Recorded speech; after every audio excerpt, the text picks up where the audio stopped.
गांव के एक छोटे से घर में रमेश अपने माता, पिता, पत्नी और 2 बच्चों के साथ रहता था। वह एक सरकारी स्कूल में अध्यापक था।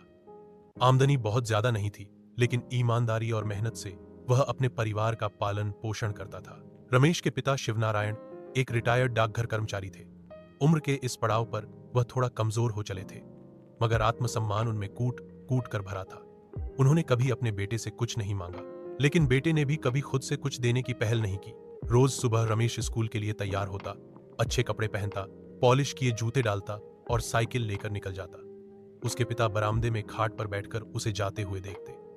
उनकी पुरानी टूटी चप्पलें कई बार उनकी नजर में आईं, लेकिन उन्होंने कुछ नहीं कहा। चप्पलें लगभग टूट चुकी थीं, एक पट्टा बाहर लटक रहा था और एडी पूरी तरह से घिस चुकी थी। एक दिन रमेश की पत्नी सरला ने कहा, आपने पिताजी के लिए नई चप्पल क्यों नहीं खरीदी अब तक? रमेश ने कहा, वो तो खुद मना कर देंगे, और वैसे भी चप्पल से क्या फर्क पड़ता है, घर में ही तो रहते हैं। सरला चुप हो गई, मगर वह जानती थी कि पिताजी कुछ नहीं कहते, पर चुपचाप सब समझते हैं। कुछ दिन बाद स्कूल में एक सम्मान समारोह था, जिसमें रमेश को सर्वश्रेष्ठ शिक्षक का पुरस्कार मिलने वाला था।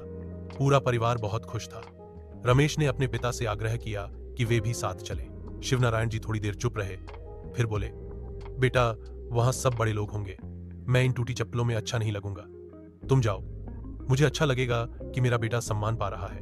रमेश के चेहरे पर थोड़ी शर्म और थोड़ी झुंझलाहट थी, मगर उसने कुछ नहीं कहा। उस शाम जब वह पुरस्कार लेकर घर आया, तो पिताजी ने मुस्कुराकर ताली बजाई और कहा, मुझे गर्व है तुम पर बेटा। रमेश के हाथ में चमकता ट्रॉफी था, मगर दिल में एक खालीपन। उस रात वह बहुत देर तक पिता के शब्दों को सोचता रहा, मैं इन टूटी चप्पलों में अच्छा नहीं लगूंगा। अगले दिन वह बाजार गया। उसने अपने पिता के लिए एक जोड़ी सुंदर और आरामदायक चप्पल खरीदी। जब वह घर आया तो देखा पिताजी खाट पर बैठे थे, वही पुरानी चप्पल पहने हुए। रमेश उनके पास गया, उनके पैर छुए और कहा, बाबा, ये आपके लिए। शिवनारायण जी ने चप्पलें देखी, फिर रमेश की आंखों में देखा और बोले, आज मेरे बेटे ने मेरा सम्मान किया है। चप्पलें तो सिर्फ बहाना थीं, असली जरूरत थी अपनेपन की। रमेश की आंखों में आंसू थे।